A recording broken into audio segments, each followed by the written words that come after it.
in Dodge City and in the territory on west, there's just one way to handle the killers and the spoilers, and that's with the U.S. Marshal and the smell of Gunsmoke.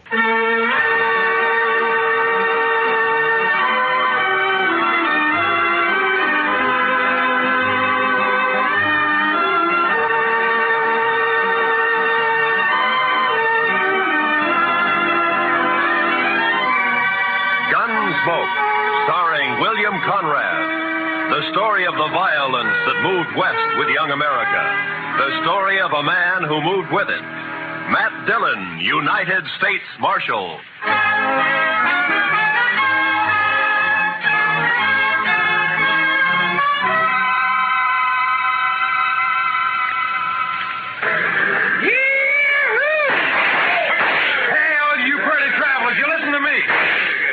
You gotta get welcome to Dodge City proper like. Hey, you there, mister. I said you. You addressing me, sir? I reckon I am. You a preacher? Not exactly. You dress like a preacher. If you'll excuse me. Back up, fancy pants. You ain't no preacher. I figure on making you dance some for the folks. You think you can hoorah me? Dude, I said dance. Dance or the next shot will take off one of your toes. I don't think I'd like that. Doc, no. All right, Thorne, put up the gun. Marshal, you got a wild and woolly town here. Marshal, you move aside. I'm going to make this grinning dude kick up his heels for us. I'd say that might be quite a trick, Thorne. Unless he's changed a lot since I last met him. Have you, Doc? Not for the good, Matt. I was afraid. You pasty-faced tenderfoot. I said for you... Shut up, Thorne. He's drunk, Doc. He's dead.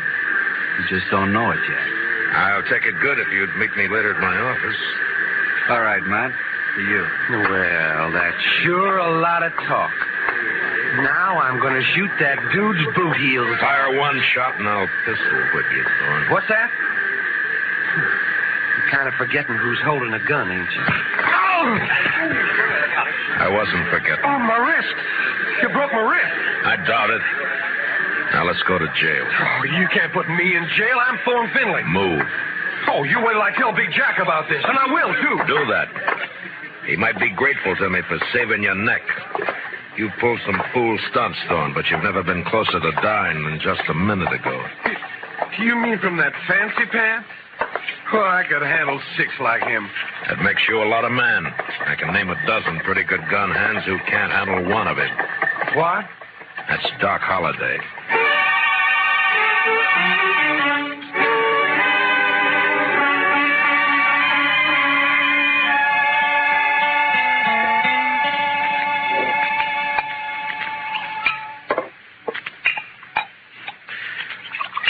There you are.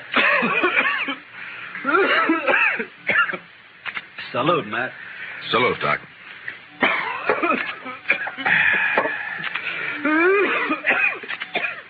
That sounds worse, Doc.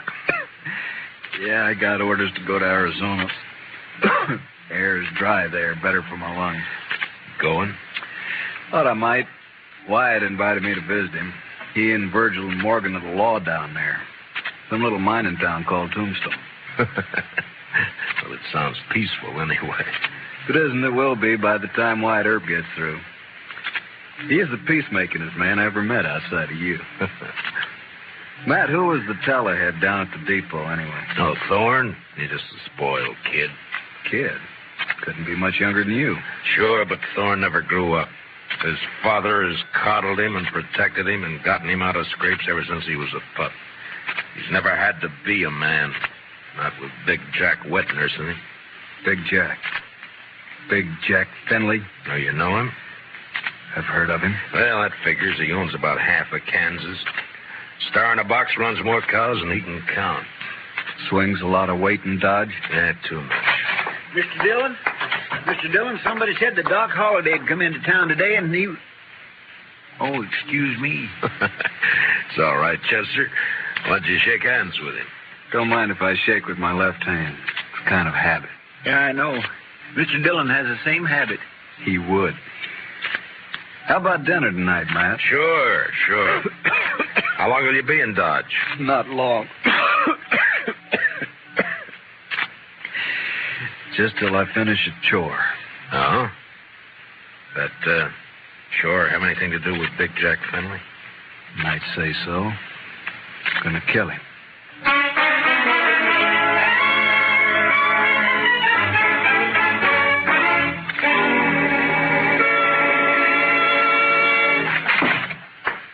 All right, Dillon. Turn him loose. You, forgot to close the door, Mr. Finley. You going to turn my boy loose? Or I'm going to have to do it for you. You got a writ of habeas corpus? Rich? Thorne didn't commit no crime. The charges are drunken, disorderly, disturbing the peace, and attempted assault with a deadly weapon. I was. You still need a writ. But, man, Judd and Nathan does what I say, and you know it. Don't you think I can get a writ? I'm sure you can and will. You always do. Then what's the point, Dillon? It's just a lot of useless red tape. It's a law. And close the door on the way out.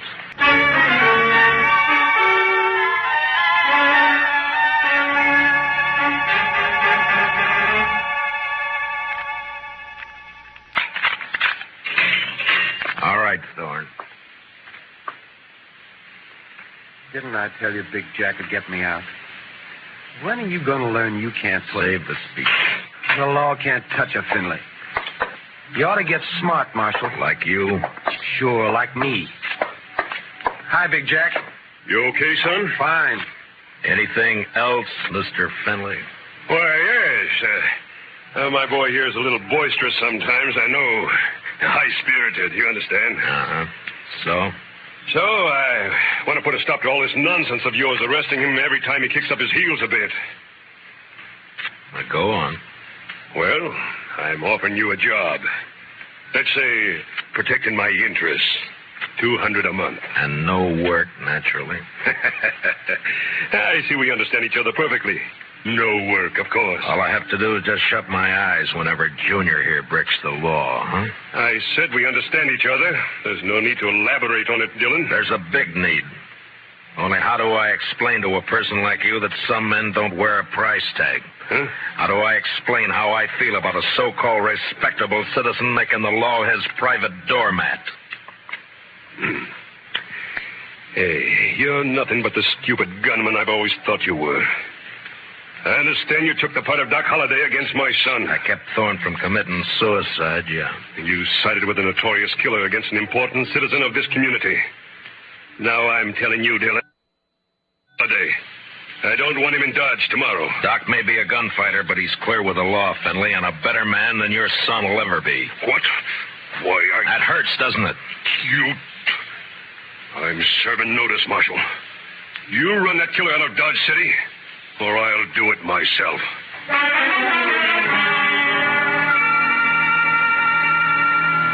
Big Jack Finley, cattleman and self-made king of southern Kansas.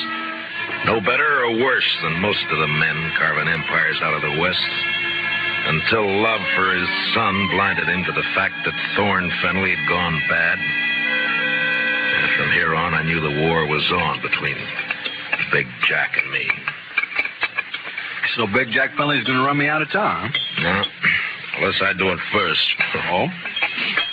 I do something naughty, Matt? Well, you threatened a man's life. That...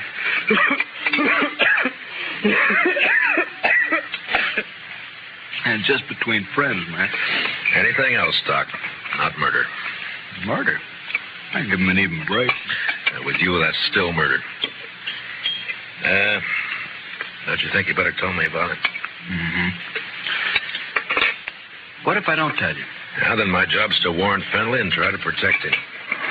You're a tough man to be friends with, Matt. It applies to you, too, doesn't it?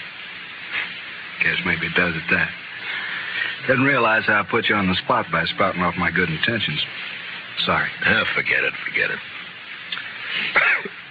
You want to talk to me? All right. Remember a girl named Ruth Davis? Mm-hmm. Died in a riding accident a few months ago. Always wondered if it wasn't suicide. She lost her brother 2 weeks before that. No accident. No suicide. You sure? Sure. You know, Ruth and her brother ran the ranch alone. Mm-hmm. A man started pestering Ruth, and she hated him. Her brother kicked the man off the ranch. This fella dragged Gulch Ruth's brother, made it look like a robbery. You have any proof of this? Yeah. Ruth was afraid to go to the law, so she sent a letter to me.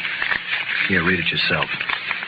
She says the man was Finley and says she expects him to try and shut her up for good. Well, that doesn't mean it's Big Jack. I went to see Ruth's folks. They had her belongings. Among them, I found this. Watch chain. Engraved JF on the clasp. Jack Finley. You see why I've got to kill him, Matt? He forced Ruth's horse over that cliff, sure. But do you still think she died accidental? No.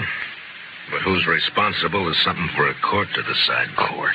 With Finley's money and influence, he wouldn't spend 5 days in jail even if he was convicted, which he wouldn't be. He doesn't own the court. Maybe not, but it's still the most powerful man in the state against a dead girl whose only friend is Doc Holliday. How do you think a judge will decide?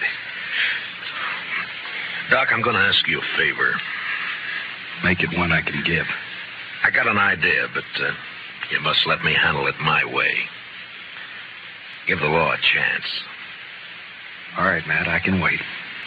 Thank you. I'll keep this letter and chain for a while. All right, but if the law fails, I'll brace Big Jack Finley when he walks out of the courthouse. And you'll be bracing 2 men, Doc.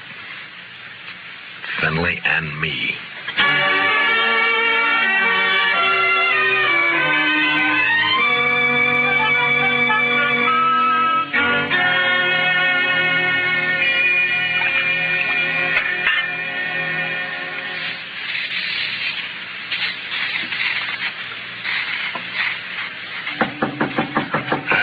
Come in. Morning, Marshal. Looks like it'll be a fine day. Well, you're up kind of early just to bring me a weather report, aren't you, Judge Nathan? Huh? Oh, well, I want to see you. Now, go right ahead. You mind if I finish shaving? No, please do. Just thought I'd chat with you about the... About the Finleys? Yes. It seems that Big Jack's very upset by your attitude. I'm not surprised. Feels you're a little rough on his boy. I am. But then his boy's a little rough. Yeah. Well, perhaps Thorne is high-spirited, like yesterday. Yesterday he was just plain high. Tell me, Judge Nathan, how do you like being on Finley's payroll? What? You know, you used to be a pretty decent person. Oh, you can't talk to me like... Yes, I can. I'm sending a copy of Thorne's record to the governor. Governor?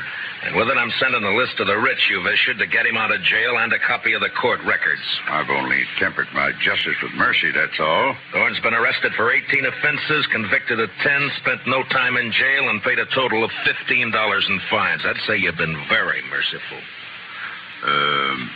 You said you were sending this to the governor. You haven't actually mailed it yet?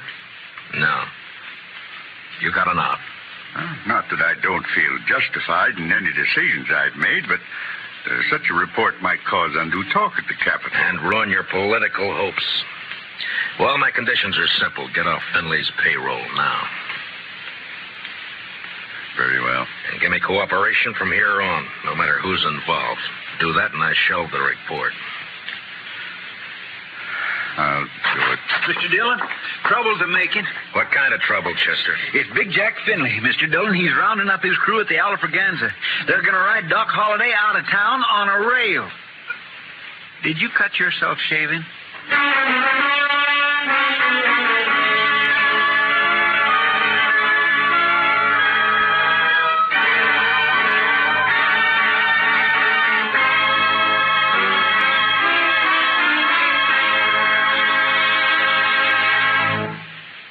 We will return for the second act of Gunsmoke in just a moment. But first, don't forget, starting Monday, CBS Radio's tremendous news staff will start bringing you the complete coverage of the Democratic Convention in Chicago. As you found during the Republican Convention, CBS Radio never misses. So, starting Monday, stay with CBS Radio all day and evening for the Democratic Convention. Now, the second act of Gunsmoke.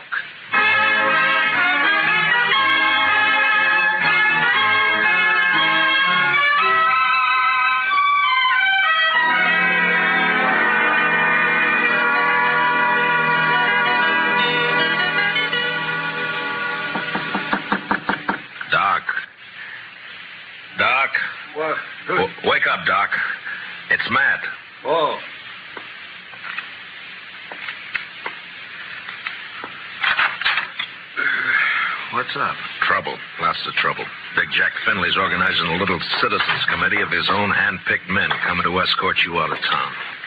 On a rail? Yeah, that's the general idea. Here, take a shotgun.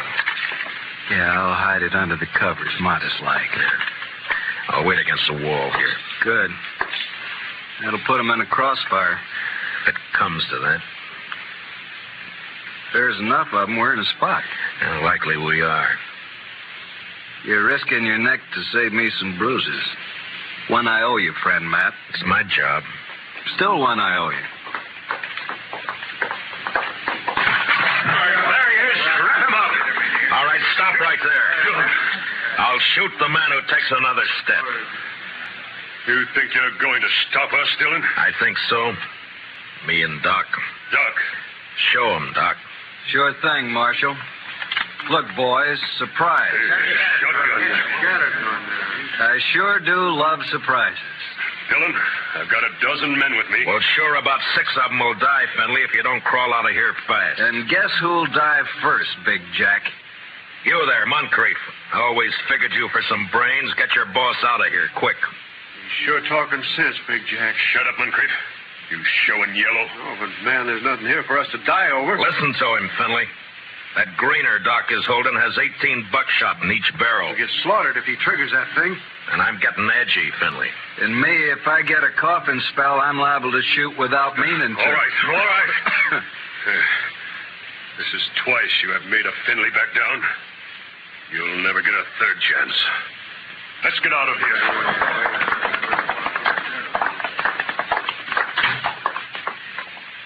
Matt, when you gonna arrest him? When I'm ready. Not long. I hope not. Getting impatient to see that man dead.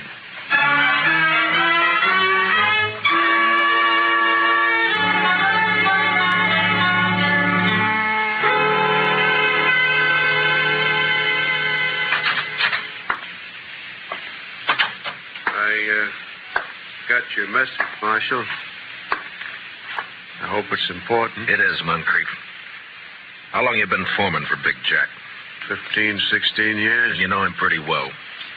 Would he be the kind to kill a girl? No, of course not. Guess he'd kill a man if he got mad enough, but he wouldn't kill no girl, Marshal. Well, I have proof that he did.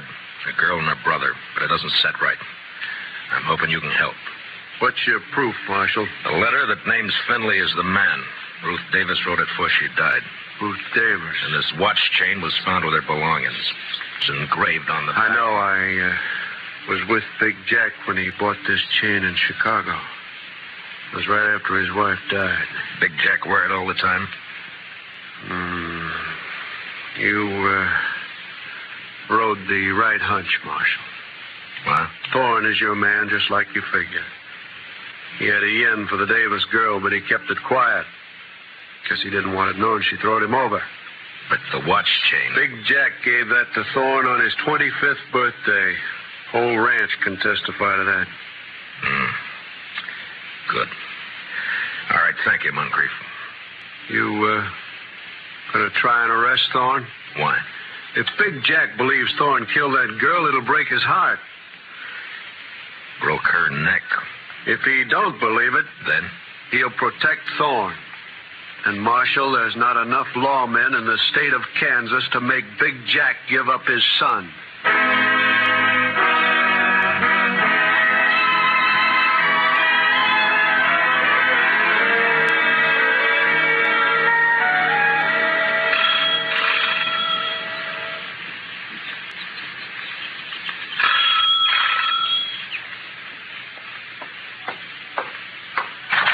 Yeah, what it...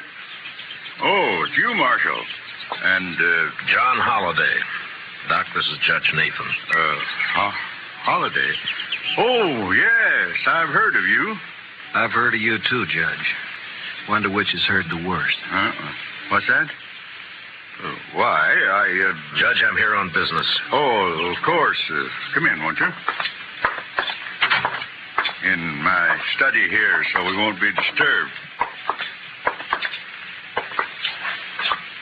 Now, what is it, Marshal? I want you to swear out a warrant for Thorne Finley's arrest. Charge, murder.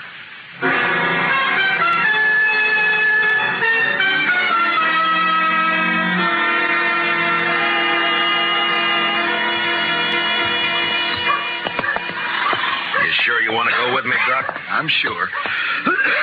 All right, hold up your right hand. Oh, no, Matt, you wouldn't make me a lawman. If you go as my deputy. I'm not letting you make this a private fight. And with my friends, if they hear I wore a star... All right, Matt, it's your show. You swear to uphold and enforce the laws of this community, the state of Kansas, and the United States to the best of your ability as deputy marshal, so help you God? All of that? All of that. I swear. Here, pin on this badge. All right, man. You know, I'm feeling this badge is going to cramp my style something terrible.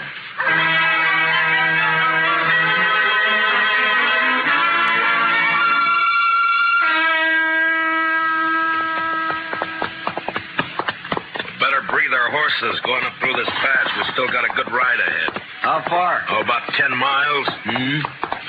What do you think, Matt? Will they fight? Well...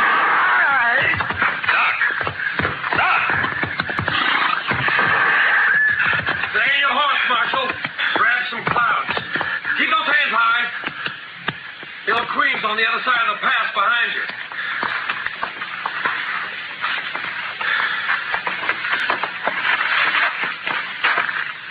That's being smart, Dillon. Queen will drop you if you touch her gun butt. You're handy at this bushwhacking, aren't you, Thorne? If Doc... He's all right. My slug seems to have bounced off his thick skull. Good. Yeah, let's pull your teeth. Better you do it. With your left hand, reach down and across slow. Pull your gun out with your fingertips and toss it away. Nervous? Just cautious. Or maybe this Queen doesn't exist, huh, Thorne? Queen! Queen's one of Dad's men, but I pay him extra to work for me. Any more questions? I guess not. There's my gun. The rifle next.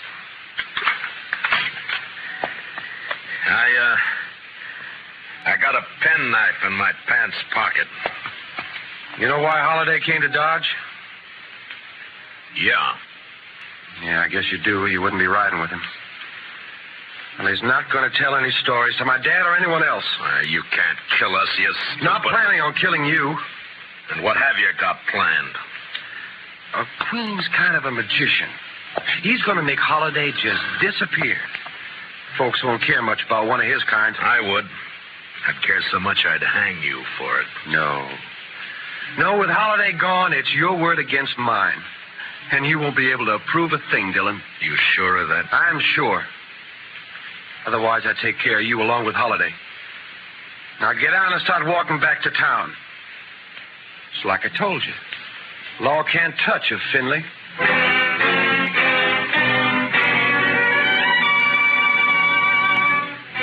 It was no time for heroics, so I walked. When I reached a turn, I cut back through the rocks, but it was too late. They were gone.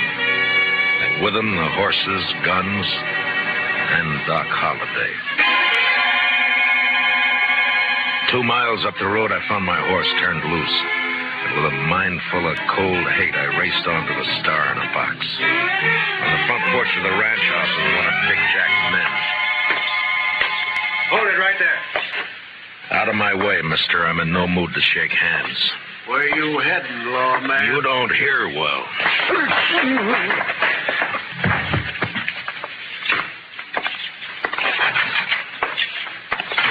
Dillon. Where's Holiday? How should I know? Get off my ranch. And where's that prize son of yours? What? Trot him out. I want him. Do you now? What on earth for? Thorne, put that gun away. Oh, no. This is just in case the marshal loses his temper. I've lost it, Junior. Sure. Dillon, I've had all I'm going to stand from you. You just think you have. Where's Holiday, Thorne? Where'd Queen take him? Holiday? Why, I haven't the faintest idea. Where is Queen, Dad? Riding fence line, but... See, Marshal, we don't know where your friend is. You're under arrest, Thorne. What's that? Ask him to show the warrant. Here. Read it, Finley. What? Oh, no. No, that's not possible. The judge wouldn't issue a warrant without proof. He has proof, Thorne. This is a lie. Thorne couldn't be guilty of murder. No. Take a look at his face. Son. Daddy's trying to frame me. Don't let him get away with this. No, I won't. I won't. Get out, Dillon. Man, open your eyes. This is not going to help You heard me. I don't believe you, your warrant, or your proof. I believe my son. So get off this ranch. Get out of the state. You let me see you again, so help me, I'll kill you myself. Forget me. You're bucking the law. You I can't make do my own law. So do I. Doc Holliday. But you're supposed to be dead. Queen was supposed He's to... the one who's dead. I carry a knife in my boot just for men like him. Thorne, God help me. You are guilty. He sure is. And if he knows any prayers, he'd better get 'em over with. No, Doc. He goes back with us as our prisoner. You're wrong, Marshal. I'll take care of my son. Dad. No. You rotten, lying, murderous pup. Please don't, I Dad. should have strangled you in the cradle when you were... I'll shoot you all. Finley, look out! I threw myself at Finley and both of us hit the floor, rolling away from Thorne as he raised his gun to fire.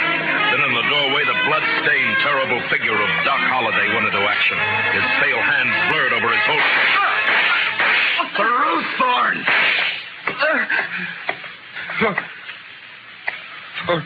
Ruth?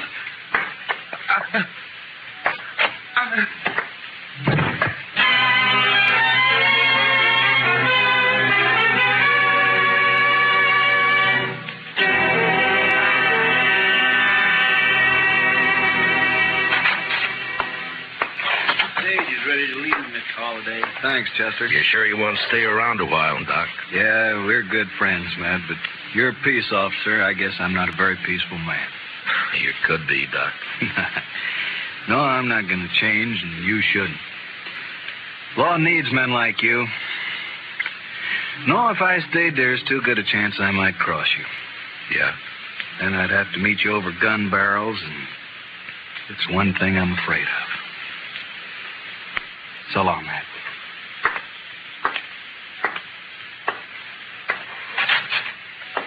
Good luck, Doc. My. I never would have thought Doc Holliday was scared of meeting anyone in a gunfight. You don't understand, Chester. Doc's afraid because he might beat me.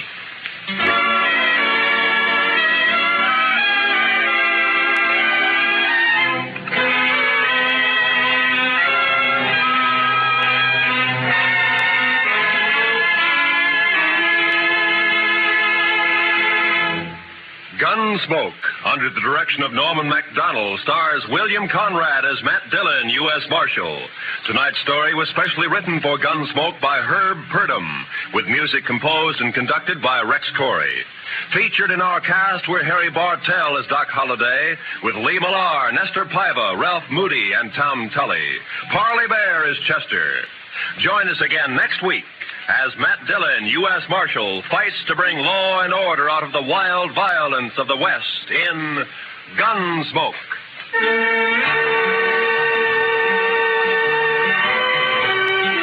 Sunday evenings, we invite you to join Lovely Doris Day, Spring Byington playing a December Bride, and Audrey Totter as Millie. They're here on most of these same CBS radio stations. This is Roy Rowan speaking. This is the CBS Radio Network.